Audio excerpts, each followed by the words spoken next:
सुरेंद्र जी रुकिएगा जरा, एक थर्मेक्स के मैनेजमेंट से हम बातचीत करते हैं। कंपनी ने अगेन एक और, देखिए हितेश जी का सुन रहे होंगे लखनऊ से, आगरा से, तो उनको मज़ा आएगा इसमें, क्योंकि थर्मेक्स ने नतीजे बहुत शानदार पेश किए। चौथी तिमाही में रेवेन्यूज़ में करीब 16% की ग्रोथ है और प्रॉफिट में 52% की। मार्जिन्स जो है इंप्रूव हुए हैं, 6.8 से बढ़ के 8.7%। और एबिटा यानी ऑपरेशनल नंबर्स भी आप देखेंगे 48% की ग्रोथ है, 200 करोड़ के आसपास। बातचीत करने के लिए हमारे साथ है कंपनी के MD and CEO Ashish Bhandari ji. Ashish sir, पहले तो बहुत बधाई, शानदार नंबर, बहुत ही अच्छे नंबर पेश किए आपने। क्या हाईलाइट है ये, इतने बेहतरीन नंबर आ रहे हैं? मैंने सुना कि लगभग सारी कैपेक्स की साइकिल को फ़ायदा उठा रहे हैं कैपिटल गुड्स वाले। क्या हाईलाइट सर आपके रिजल्ट्स के? नमस्ते नीरज जी, आपको भी और आपके दर्शकों को भी, एंड आपके कंग्रेचुलेशंस के लिए भी थैंक यू वेरी मच। जो हाइलाइट्स हैं सिंपल है एक्चुअली, कि जो इकोनॉमिक एनवायरनमेंट है स्टेबल है, डिमांड है, अच्छा है, और कमोडिटी प्राइसेस पहले से हायर हैं पर स्टेबल हैं, और लोग बाग माल उठा रहे हैं, वेंडर्स हैं वो माल सप्लाई कर रहे हैं, तो ओवरऑल एनवायरनमेंट स्टेबल है। तो एज एन ऑपरेटिंग लीडर थोड़ा इजियर हो जाता है मैनेज करना, इनपुट आउटपुट दोनों थोड़े बहुत कंट्रोल में रहते हैं। इस हिसाब से आई थिंक इंडिया ओवरऑल ही अच्छे फेज से गुजर रहा है, जहाँ की ओवरऑल सारे कैपिटल गुड सेक्टर्स की कंपनियां अच्छा ही कर रही हैं। ओके सर, ये जो ऑर्डर बुक है आपकी वो स्टेबल हो रही है क्या? कंपैरेटिवली थोड़ा सा वो कम हुआ है, तो इसको कैसे देखा जाए? जैसे आप कह रहे हैं कि स्टेबल है या इक्वलाइज हो रही है क्या? हाँ, इसके दो पार्ट हैं। एक, अगर आप पिछले साल के ऑर्डर बुक से देखें, जबकि हमने करीब 3,400 करोड़ के ऑर्डर्स किए थे Q4 में लास्ट ईयर, उसमें करीब 1600 करोड़ के ऑर्डर्स दो ऑर्डर ने ही लिए थे। या तो अगर सो वो दैट वाज बहुत ही अनयूजुअल क्वार्टर था उस हिसाब से। और पिछले करीब 6 महीनों से ज्यादा से मैं कह रहा हूं कि हमारी विजिबिलिटी में अभी कोई लार्ज ऑर्डर्स उस टाइप के हैं नहीं, और अभी भी मैं वही कहूंगा। उसके बदले में हमने बहुत सारे छोटे छोटे ऑर्डर्स हैं, वेस्ट टू एनर्जी के, काफी बायोमास के, शुगर इंडस्ट्री के, स्टील इंडस्ट्री के, वो सब पे हमारा फोकस रहा है, और वहीं पे बहुत ज्यादा एक्टिविटी और वॉल्यूम भी है। तो बड़े ऑर्डर्स नहीं है, और ये यही हम कह रहे हैं। और इसके बावजूद भी हमारी कोशिश है और हमारी एक्सपेक्टेशन है कि हम ग्रोथ पाथ पे ही रहेंगे। तो उस हिसाब से जो 2,300 करोड़ के ऑर्डर्स ये पिछले लास्ट क्वार्टर में आए हैं, मेरे हिसाब से अच्छे ही ऑर्डर्स हैं। उतने बड़े नहीं है जितने पहले कभी एक साल पहले जो थे, पर उन दो ऑर्डर्स, बड़े ऑर्डर्स को अगर मैं निकाल दूं तो काफी अच्छी ग्रोथ है ऑर्डर्स में भी। ओके सर, इसका कोई स्पेसिफिक रीजन के लार्ज ऑर्डर्स नहीं आ रहे हैं, ज्यादा छोटे पे आप फोकस कर रहे हैं? तो दो रीजन है। एक सेक्टोरल शिफ्ट है, रिफाइनिंग एंड पेट्रोकेमिकल, जहां से हमारे सबसे ज्यादा ऑर्डर्स आते हैं, वहां पे अभी कोई नई बड़ी रिफाइनरी एग्जीक्यूशन में नहीं जा रही है। एक जो थी HRRL, जो कि राजस्थान में,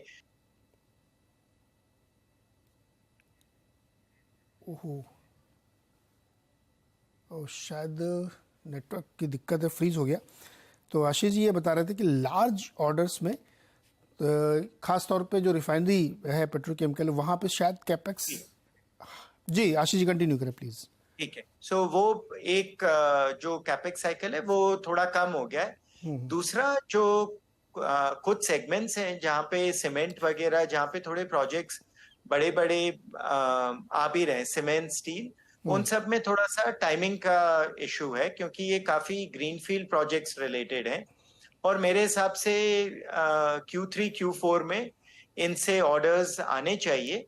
पर ये रिफाइनिंग से जो ऑर्डर्स आते हैं वो थोड़े ज्यादा स्टेबल होते हैं, कि मार्केट में डिमांड आई तो उस पे ऑर्डर में बदलेगा ही। स्टील और सीमेंट में वो श्योरिटी थोड़ी कम रहती है, बिकॉज कैपेक्स प्लान्स थोड़े चेंज होते रहते हैं। पर काफी लार्ज प्रोजेक्ट्स हैं स्टील में स्पेशली, जो कि Q3 Q4 में रिजल्ट देंगे। आशीष, अभी कई सारी बड़ी ऑयल कंपनीज ने भी ये अनाउंस किया है बड़े बड़े कैपेक्स, लेकिन शायद वो न्यू एनर्जी की तरफ ज़्यादा है। तो मुझे ये बताइए कि जो न्यू एनर्जी है, हाइड्रोजन ग्रीन एनर्जी है, उसमें क्या अपॉर्चुनिटीज आप देख रहे हैं? नई एनर्जी के जो प्रोजेक्ट्स हैं जो काफी हैं, पर वो बड़े बड़े नहीं है, एटलीस्ट इंडिया में बड़े नहीं है। ये काफी बायोमास रिलेटेड या वेस्ट गैस रिलेटेड और हाइड्रोजन रिलेटेड है। पर ये सारे प्रोजेक्ट मतलब वो पूरे प्रोजेक्ट का ही साइज 1,000-1,500 करोड़ का होता है, जबकि एक नई रिफाइनरी 20-30 हजार करोड़ की लगती है। तो स्केल एंड साइज में थोड़ा डिफरेंट है। पर ये जो सारे न्यू एनर्जी एप्लीकेशन है उनमें काफी इंटरेस्ट है थर्मैक्स का।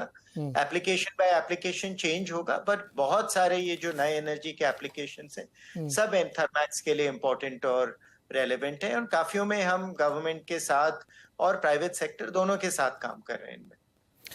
एक सर जनरल इंडस्ट्री क्वेश्चन मेरे मन में रहता हमेशा कि ज़्यादातर कैपेक्स गवर्नमेंट साइड से है, अभी भी प्राइवेट साइड से कम है। आप कोई इसमें ट्रेंड देखते हैं, कोई इम्प्रूवमेंट देखते हैं? एक्चुअली मैं ये नहीं कहूंगा जो मैं ट्रेंड देख रहा हूँ, क्योंकि जो गवर्नमेंट प्रोजेक्ट्स है वहां से बड़े बड़े प्रोजेक्ट्स आते हैं। थर्मैक्स का जो पिछले करीब 1 या 2 साल का जो एक्सपीरियंस है कि जो हमारा बेस बिजनेस है, जो कि केमिकल, फार्मास्यूटिकल, F&B, टायर्स, ये जो बेस बिजनेस है जो मल्टी इंडस्ट्री है, बहुत सारे इंडस्ट्री से, और ये कभी भी बहुत बड़ा नहीं होता इसलिए रिपोर्ट आउट नहीं होता। This base business has been the strength for Thermax and यहाँ पे बहुत एक्शन है मेरे हिसाब से।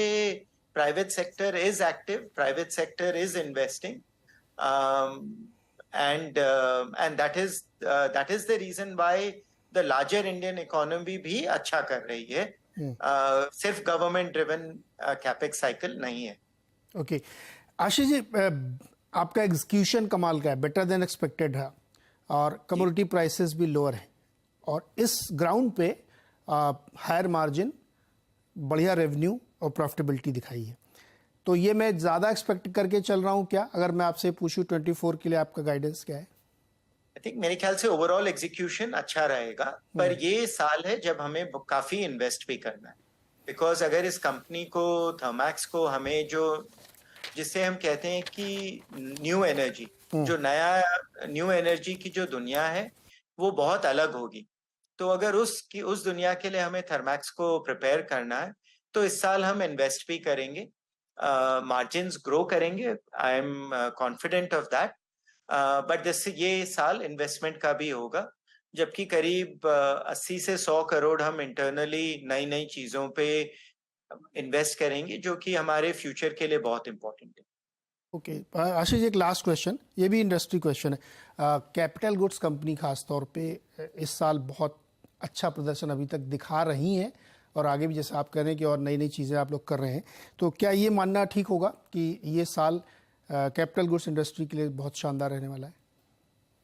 आई थिंक अच्छा रहेगा। मेरे ख्याल से पिछला साल भी अच्छा था, अभी भी है, और मेरे ख्याल से थर्मैक्स जैसी कंपनियों को कैपिटल गुड्स के अलावा भी देखना पड़ेगा कि हम क्या कर सकते हैं। किसी एक लार्ज प्रोजेक्ट पे डिपेंडेंसी नहीं है। हमारा इंटरेस्ट है कि कोई भी कस्टमर, उसको सर्विसेज चाहिए, एफिशिएंसी चाहिए, बढ़ोतरी चाहिए, कि हम ये कार्बन फुटप्रिंट कैसे कम करें।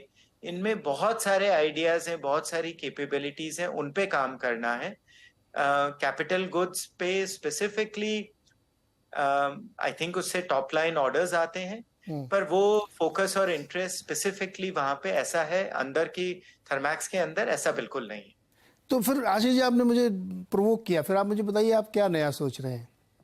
बहुत कुछ। एंड एक जो सबसे बड़ा ट्रिगर जो आपके दिल के करीब और आपको लगता है ये नेक्स्ट ग्रोथ ड्राइवर है, वो बताइए। तो फॉर थर्मैक्स के लिए पूरा का पूरा वेस्ट टू एनर्जी, कि जहां पे भी वेस्ट होता है, municipal solid waste, biomass, sludge treatment, ये जो हम पराली ग्रास जला रहे हैं, इन सबको हम एनर्जी में कैसे कन्वर्ट करें। और ये एनर्जी भी चेंज हो रही है, ऐसा नहीं है कि पावर में जाएगा। इसको स्टीम में कैसे कन्वर्ट करें, केमिकल्स में कैसे कन्वर्ट करें, हाइड्रोजन में कैसे कन्वर्ट करें। तो ये सारे बहुत इंटरेस्टिंग एप्लीकेशन है। अगर आप एक पूछ रहे हैं तो मैं वो एक बोलूंगा, आप दो पूछेंगे तो मैं बोलूंगा overall energy efficiency, digital solution, services overall बहुत कुछ कैपेबिलिटी है। आप तीन पूछेंगे तो मैं बोलूंगा पानी और का कंट्रोल कैसे बेटर किया जाए, क्योंकि देश को बहुत पानी की कमी है अब, और इंडस्ट्री और सब जैसे एक्सपैंड कर रहे हैं, पानी की अवेलेबिलिटी कम हो रही है, नॉर्म्स टफर हो रहे हैं। तो एक के बाद एक मैं आपको ट्रेंड्स बताता रहूंगा जो कि इम्पोर्टेंट और रेलेवेंट है। तो फिर सर मैं रिक्वेस्ट डलवा देता हूँ आपके लिए। एक हमारा शो है केवाईसी दिन में, आधे घंटे हम आपसे बैठ के चर्चा करेंगे। मैं आज ही अपने गेस्ट कोऑर्डिनेशन को बोलता हूँ कि हम लोग डिटेल में समझेंगे कि थर्मेक्स के लिए नई चीजें क्या है, और जो आशीष जी हमें समझा रहे हैं। तो बस इस हफ्ते या नेक्स्ट वीक हम आधे घंटे आपसे बातचीत करेंगे। बहुत बहुत शुक्रिया आशीष सर, और शुभकामनाएं आपको। धन्यवाद जी, थैंक यू। सरवेन जी वापस आइए आप। जी जी जी नीरज जी, थर्मेक्स पर आए, बताइए पहले तो। जब आप पॉज लेके स्टार्ट करते हैं ना सर, तो पहला सेंटेंस ड्रॉप होता है। पीसीआर के लिए अपडेट है। थर्मेक्स के बारे में आप पूछ रहे हैं, और मेरा थॉट ये है कि 2550 2600 के आसपास इसको पुराने हर्डल्स रहे हैं। हाँ। और एक बढ़िया पुल बैक करके 2000 के आसपास से ये इस एरिया में आया है। 25-30% का गेन इस लेग में हुआ है। तो एक छोटा करेक्शन मुझे लगता है पॉसिबल है यहाँ पे 2350 2300 की तरफ। और उसके बाद तो ओवरऑल ट्रेंड और ओवरऑल सेटअप तो अभी तो बुलिश लग रहे हैं। तो आई थिंक 2350 से 2600 की यहाँ पे मोटा मोटी थर्मेक्स में एक रेंज रहनी चाहिए नेक्स्ट 1 से 2 हफ्ते। 1 से 2 हफ्ते के लिए थर्मेक्स पे राय बन रही। मैनेजमेंट को आपने भी सुना ही है। अगले हमारे जो दर्शक है जो सवाल पूछना चाहते हैं, उनका नाम है पारस जोबालिया, नवी मुंबई से। पारस जी बताइए। से लास्ट 22 जून से मैंने थोड़ा थोड़ा करके लक्ष्मी ऑर्गेनिक का स्टॉक बाय किया था। अभी टोटल एवरेज मेरा 294 अराउंड जा रहा है, एंड मेरे पास 1450 का टोटल क्वांटिटी है। अभी ये क्वार्टरली भी उसका रिजल्ट खराब आया। मुझे समझ में नहीं आ रहा है कि आगे एवरेज करना चाहिए, स्टॉक होल्ड करना चाहिए, क्या करना चाहिए। पहली बार जब खरीदा था पारस जी, किस भाव पे लिया था आपने? मैंने लिया था सर 330 प्लस में लिया हुआ था। 330 से आप लेते लेते, और अभी लास्ट में कब लिया है? लास्ट में मैंने 245 में सर लिया था। अभी जो लास्ट पूरा नीचे गया था तभी मई महीने में अपना मार्च महीने में लिया। ठीक है, 330 से 245 230 रादर, और वहां तक खरीदते खरीदते आए हैं, और इनकी कॉस्ट होगी 294 रुपए, और 1450 शेयर इकट्ठे कर लिए। सरवेन जी, लक्ष्मी ऑर्गेनिक्स जी, इनको एक सवाल मैं ये जरूर पूछना चाहूंगा कि कितना साल का कितना रिटर्न एनुअल कमाना चाहते हैं, वो बहुत इंपॉर्टेंट है यहाँ समझने के लिए। साल का कितना रिटर्न ये कमाना चाहते हैं, बताइए पारस जी। अच्छा, साल का ऐसा तो कोई मैंने तय नहीं किया हुआ था। मैं थोड़ा बहुत ट्रेडिंग कर लेता हूँ सर की। तो मैंने स्टडी किया था कि फंडामेंटली भी बहुत स्ट्रांग है, और आगे फ्यूचर में भी उस कंपनी का फ्यूचर बहुत अच्छा है। तो मैंने थोड़ा करके लिया हुआ था। अभी आगे मैंने कमाई लिया हुआ। कितना चाहते हैं, कितनी कमाई करना चाहते हैं इससे? जी, साल की कितनी कमाई करना चाहते हैं? हाल की सर अभी एवरेज 10% भी मिल जाए तो अच्छा है। मुझे तो 10-15%। रीजनेबल है सरवेन जी, बहुत रीजनेबल है। 10% तो चाहिए। नहीं, 10 नहीं सर, 15% रीजनेबल है। अगर एक 7% एफडी में मिल रहा है तो एक 1x उसका, एक जब आप रिस्क लेते हैं तो आपको रिस्क एटलीस्ट 2x चाहिए of the risk free rate of return. ऐसा मेरा अपना एक सेटअप और मानना है। तो उसके हिसाब से तकरीबन 15% के 14-15% के रिटर्न छूटने चाहिए साल के, तो आपके अच्छे पैसे आगे चल के बन सकते हैं। तो ये कंपनी खुद की रिटर्न ऑफ इक्विटी 10% से कम ही कमा रही है। इसका रिटर्न ऑन इक्विटी 10% से कम है। जो खुद के लिए 10% नहीं कमा पा रहा है साल में, वो आपके लिए 15 कैसे कमाएगा? सिंपल एक बेसिक फिल्टर अगर आप वो लेके चलें तो वो चले। और दूसरा, फंडामेंटली स्ट्रॉन्ग की जो बात कर रहे हैं, शायद आप मिस कर गए, इसमें इंस्टीट्यूशनल होल्डिंग 0 हो गई है। एफआईआई जीआईएस पूरा बेच के स्टॉक को निकल रहे हैं। इसमें खाली रिटेल और प्रोमोटर ही रह गया है। तो अगर इसमें क्वालिटी होती तो इसमें क्वालिटी लोग भी होते हैं। क्वालिटी इसमें से निकलती जा रही है, मींस इंस्टीट्यूशनल होल्डिंग नहीं है, मतलब automatically there is some concern. तो जब तक इंस्टीट्यूशंस का फेथ इसमें नहीं आएगा, आई डोंट थिंक कि ये बहुत ज्यादा चल पाएगा। तो मैं इनको क्या बोलना चाहूंगा कि भाई एवरेज ना करें, अब जितना कर लिया, नया कुछ ना करें इसमें। और मेरे हिसाब से थोड़ा इनको टाइम देना पड़ेगा, 3-6 महीने। और इसमें केवेट ये है कि देखिए, इसने पीछे जो लो रखा है 220 के आसपास, वो इंपॉर्टेंट है। जब तक उसको ये होल्ड रखता है, तब तक इसमें एक फाइनल बाउंस टुवर्ड्स 310-320 बनेगा। उस एरिया में एक बार डेफिनेटली निकलने की कोशिश करें, नहीं तो चाहे दोबारा राय ले लें। बट 220 के लेवल को हम ध्यान में रखते हुए इस ट्रेड में फिलहाल के लिए बने रहें, 310-320 के टारगेट के लिए। बता दें कि मनी कंट्रोल पर दिए गए विचार एक्सपर्ट्स के अपने निजी विचार होते हैं। वेबसाइट या मैनेजमेंट इसके लिए उत्तरदायी नहीं है। यूजर्स को मनी कंट्रोल की सलाह है कि कोई भी निवेश निर्णय लेने से पहले सर्टिफाइड एक्सपर्ट की सलाह लें।